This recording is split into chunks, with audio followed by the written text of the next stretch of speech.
Ladies and gentlemen, welcome to the latest Red Leaf Securities podcast. Before we get into it, you know the disclaimers. This is not financial advice, it's for educational purposes.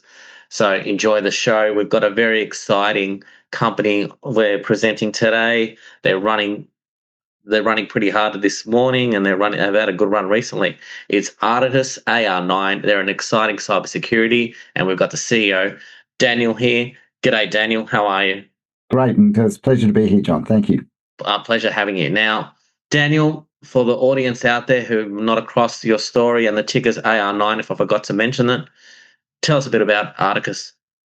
archTIS. Let's start with that. What does that mean? It stands for Architected Trusted Information Sharing. So archTIS's roots were with the Australian Department of Defence. We're a sovereign defence Australian company. And what we solve is, how do we share sensitive and classified information, government to government, joint integrated forces, Army, Air Force, Navy, Space, and through that defence industrial supply chain. And that's really what we do. We do that in a way which is called data-centric security. Data-centric security is the fastest growing area of cybersecurity. And the difference is we secure the data, not the network. And that means you can secure the data within the network, or when you share information beyond the network, and who can access that and what they can do with it. Okay, so that's great. So that's a very good explanation there. So, we're in an era like we've heard about the Qantas data breaches and all these other data breaches. There seems to be one every day. What makes archTIS' approach to protecting this data more strong than compared to its peers?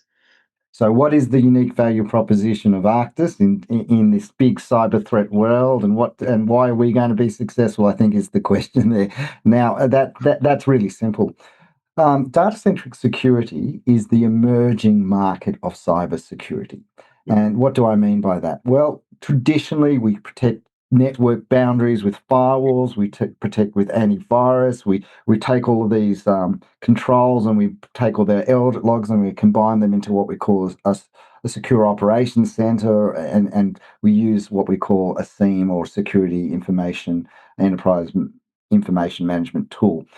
That's all great for data coming in and out of your environment, but who protects the actual access to that? If I get through that hard boundary, I've got access to nearly everything, because we're not protecting the data on the database, or the email in the email folder, or the shared drive, or all of these other things. So we take it to that next level. Now, the whole industry has moved to what's called a zero trust model. Now, what the hell is that? Zero trust means trust nothing, validate everything. And so now what you're validating is that John works for Redleaf, and he should have access to the financial data, but not the HR data. And he can't see the board reports, all of these sorts of things. But he's accessing it via his iPhone at the moment, and he's at McDonald's on the untrusted Wi-Fi network. So therefore, we're only going to let him see certain information. Now, John turns up to work in the office, gets onto his laptop, and it's connected to the corporate Wi-Fi, which is trusted, and he can see everything. Now, that to be able to make that happen, we take attributes about you, the device, the network that you're coming in, and we assign those attributes to the data itself, and it then says, can I access this or not under these conditions? And suddenly it's very dynamic, very risk-based, invisible to you, but most importantly, specific to you. And that means all of a sudden we can contextualize access to the individual depending on who they are, where they are, and what they do. Now, that's really powerful. Now, that's bounded to the data itself. Now, that's a completely new way of doing it. Now, the US government has mandated zero trust architectures across the whole of the federal government by 2027. The US Defense Department has mandated it. In Australia, they've mandated it. In the UK, they've mandated it. So what you can see is this push to becoming much more secure by information security rather than network security. And we are one of the companies globally that has been doing this now for many years, but is at the forefront of products that actually deliver this capability. And that's twofold of a unique value proposition. One, we've developed the products to do it in this new emerging space. Two, we've validated those products with the hardest clients, the Australian Department of Defence, at the highest levels of classifications. So that's what's unique about us. So cybersecurity is a crowded space. You've gone a little bit into how you're better than your peers. Can you elaborate a bit more? What will make your company the big win over the next 3 to 5 years? Yeah, look, as I just said, probably the biggest thing for us is we've chosen a very specific market and we've been doing this a long time. So the thing that I think is really our competitive advantage is not just our unique products in the market in an emerging space.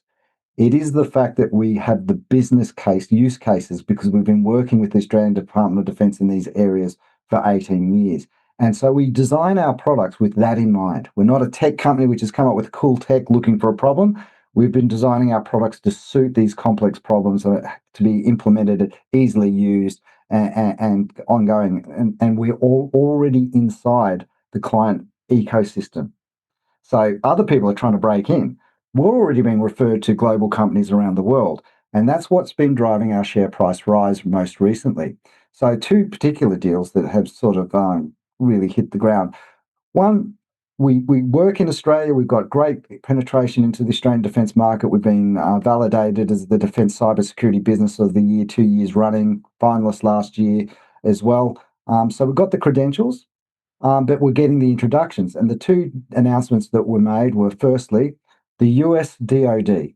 So we've just sold 1,000 licenses to the US Department of Defense for a deployment in their Microsoft DoD 365 environment, which is where one of our products will be deployed. That 1,000 users is to get the system integrator ready to deploy our product, into that environment. Once we get that ATO, or once that ATO is initiated, we enter into commercial contracts with the US DoD, which is where we are today. We've already provided pricing up to 150,000 users, which will probably more likely double our ARR overnight. But most importantly about that is the agency which is going to deploy it actually has 450,000 users in that organization. So there's a network growth effect from 150,000 to 450,000. What's really special about this is they are a service organization to the rest of the US DoD, Navy, Army, Marines, Air Force, Special Operations. So there's another network growth effect there that can come out of that. And the last one, of course, is that this is only one of 7 Microsoft DoD environments. So it could be replicated in other Microsoft environments with other multiple users. So that's what's excited the market about us. Very difficult to break into the US DoD because they've got access to everybody's technology and they have selected ours to go forward with in this ATO process. So that's pretty exciting. Very exciting. So, in light of that, will the US DoD be your biggest client, and who are your dream clients going forward?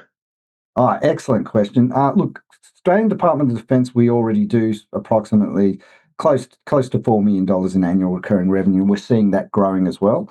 If we close this deal, it could be somewhere around, if we extrapolate from the 1,000 users, which we did a deal at $38,000, you can see it's somewhere around between 5 and 6 million ARR.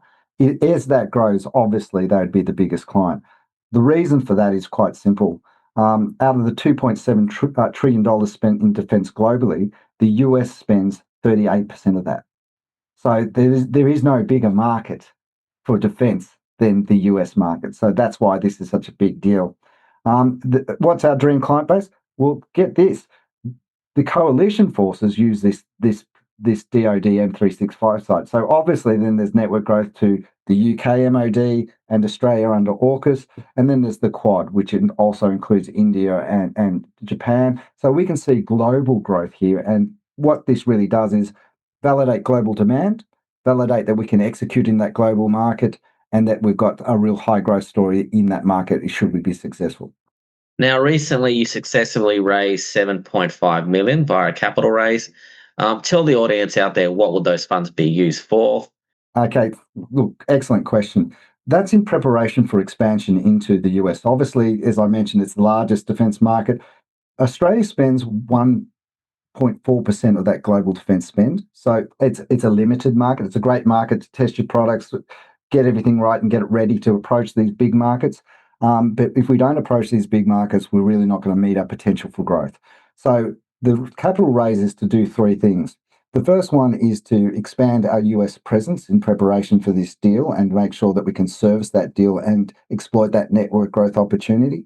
The second one is to make sure that we've got our strategic alliance partners for that growth ready so we can expand that growth globally out from the US into other geographic locations such as NATO, Europe, UK, Asia. And the last one there is really continued product innovation and development. So those are the three key areas that we think we can really generate and sustain the growth that we expect to get. So, as a CEO of a cybersecurity company, there's a lot going on. What keeps you up at night? Obviously, the number one thing which should keep everyone up is a breach. Obviously, as a security company, particularly if there's a breach, it's catastrophic, isn't it? So, Qantas, look at the reputational harm that has happened with Qantas. We, why was this breach so successful? What did they get to? The data. If they had been protecting the data within the boundary, they wouldn't have such a huge problem because even if the data was stolen, it would be encrypted. So this is just a perfect example of why we are important in the marketplace and what this big shift to data security is.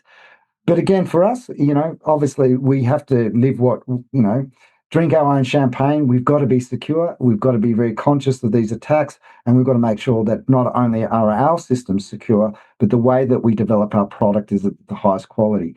And how do we validate that? We are delivering products into the Australian Department of Defence, the US Department of Defence, which has to go through their quality assurance before it's actually implemented. So they robustly test what we develop. Now, lastly, and the most important question, if the viewers out there that are listening to this podcast, what would excite them to invest in archTIS right now? Well, I think there's a couple of things there, isn't there? If they didn't get that network growth story that I just explained, I don't think anything's going to excite them. Yeah. But let me add another dimension to that growth. It's not just about the US Department of Defense. Who sustains the US Department of Defense and where does that $2.7 trillion really get spent? It gets spent in the defense industrial supply chain. And that defense industrial supply chain is a global beast. Lockheed Martin doesn't just exist in the US, it exists in Australia, it exists in Japan, it exists in Europe. BAE doesn't just exist in the UK. Boeing, Northrop Grumman, we could go on. Yeah. All of these organizations are the beneficiaries of this. They are our other client base. And our job, and they also have to secure their data to the same standards that are set by these defense agencies. So once we get this recognition, there's a growth path to both of these sides of it. And I think most importantly is when you cut your teeth in these sort of big areas, the vertical applications into manufacturing, banking, and other sectors is going to be huge for us as well. But let's chew one mouthful at a time. The first point of execution is closing this deal with the US DoD and being successful there. And then we start a great journey. I think what should excite your viewers really about it is we've done all the hard yards here. We've been around for some time. We've done the 10 years to get the overnight success, and we're really at that inflection point. And I think that's what your investors should understand. And the signs of that inflection point really taking off are these next steps. Daniel, thanks for your time and congratulations on your recent successes. Long may it continue. It's looking very positive. Thanks again for your time. Thanks very much, John. Thanks for your viewers. Cheers.